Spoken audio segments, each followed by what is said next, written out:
We moved. I was working in and out of New York, and John, my husband at the time, was got a job out of college with Mobile Chemical, and he was an electrical engineer flying around from home base was Rochester, but flying around to different plants, setting up electrical lines, production lines for Mobile. And I was traveling, but in and out of New York. So he decided, I guess I should say at the time, that he was kind of done with traveling and we were going to settle down, and ended up taking a position with Mobile out in California, here in Bakersfield. And at that time, I then asked to transfer to the corporate division of the company I was working for, and they coincidentally needed an office opened in Los Angeles. The naivety of not knowing the difference between Bakersfield and Los Angeles when you live in upstate New York was quite the shock. Well, it's got to be a shock at that time, just going from New York to California. Well, going from New York to Bakersfield. Yeah, well, yeah. Was quite the shock. Because Bakersfield wasn't very big back then. This was 1985, and it was not. Right. And I think my only salvation going from New York to Bakersfield is I actually went from New York to LA, because my office was down on State College and Ball Road, right outside of Disneyland. So I was nowhere near Bakersfield to commute daily. So I had to stay down in Los Angeles, and that was probably my salvation of going from big city to big city. And then I would come home on the weekends, and I always tell the joke, I could get myself around LA, but I couldn't get myself across the Crosstown Freeway in Bakersfield back then, because I was hardly in Bakersfield. Yeah, the single one, because it was hardly in Bakersfield. And once we moved to Bakersfield, we had invested our, I would call it money from our marriage plus the sale of a house from back east into an assisted living facility that we knew nothing about. My husband at the time was like, nope, seniors is the way to go. It's, recession proof and so on and so forth. So we invested, quote unquote, all the money we had at the time. Right.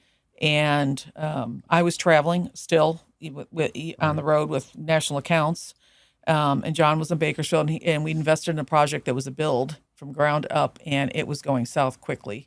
The builder was pilfering it from contractors were pilfering, things were getting stolen. It was very mismanaged. And there were a few partners in the project other than ourselves. And before the project even opened, it was kind of doomed. And John approached a couple of the other partners and made the decision we would buy everybody else out. And unfortunately, about 50 cents on the dollar, because they were going to lose everything. And one of the partners had operated nursing homes. And so the deal was, if John would run the facility, we'd all buy everybody else out, and he would teach John the business. So you take this big risk and then double down on that risk. Double down on that risk. John left Mobile, which nobody believed he was leaving to go into the senior world. So that wasn't his background. They were pretty sure he was being poached by a competitor. They took all his manuals and hid him from him before he left. You're not taking our secrets. Yes, only to find out he truly went into running an assisted living facility. And we lived on my salary. I stayed in corporate America for another couple of years. Well, I stayed for longer than that, but I stayed in corporate America because we needed one income to live on. Right. And it took John about 18 months, and he turned it around where it was no longer doors were going to be closed, so to speak. And we learned the assisted living business. I would do bingos and tours on weekends, and my mother-in-law was a nurse. She'd do assessments, and we started it, our very first assisted living facility. So what's the turning point in that where you leave and go full-time into? Contel sold out to GTE.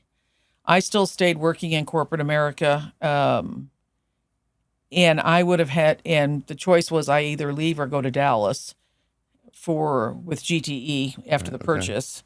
And, as you know, most people in Bakersfield that worked for Contel either went in other businesses themselves or transferred to Dallas.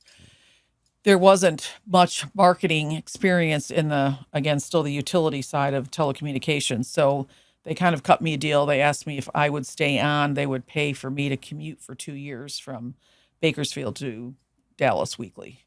And so I did that. And with the understanding that after that, I would get my severance from the sale. And so I commuted for almost 2 years weekly from Bakersfield to Dallas.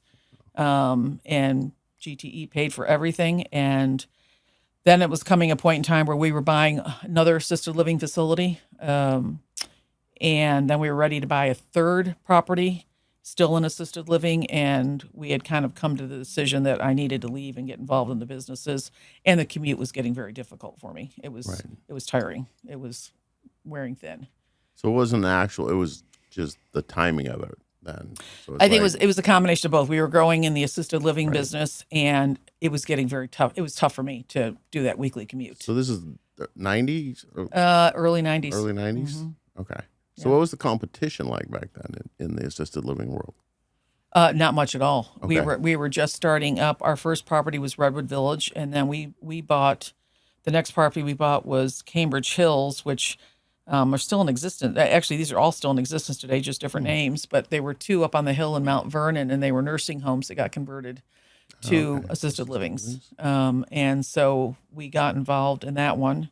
Then over the years, we bought and sold. Those were ones that John and I owned by ourselves. And then as we continued to grow, we brought in two physician partners who were good friends of ours to continue growing in the assisted living world.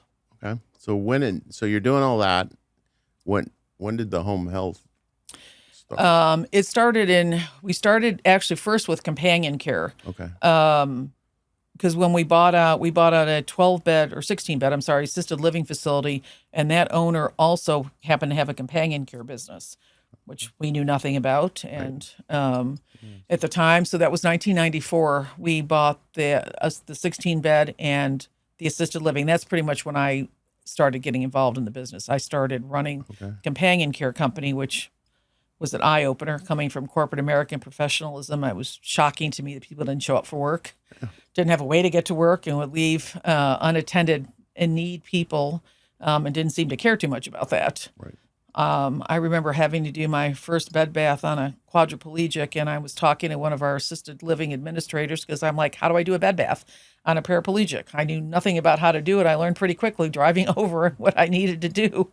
So the reality of running that business became very clear very quickly. That is another huge divergence from corporate America to absolutely. A little humbling. Very humbling and very, I learned healthcare very quickly. I had to do shifts. I had to do diaper changes. I had to do bed baths. I had to, not something you teach you in corporate America. So it was very quickly hands-on when people didn't show up. And I mean, you're leaving disabled or people, that needed care. And if I didn't have staff, I'd go do it. Right. So we've come 360 then. Yes, till we've gotten so now bigger. We're back to people not showing up. People not showing up, yes. And then after that, we started home health. And that became more of a necessity as we started having more assisted living facilities. Home health was becoming more popular, but nurses and therapists were coming in and out of our facilities with no accountability. John would say, well, they came in and they saw somebody, then the family would be upset because they're like, well, what'd the nurse say or what'd the therapist say? Anyway, it was becoming out of control because it's just when home health was starting to become more prominent. Right. And we kind of made the decision that we needed to go in the business to control it for our own facilities.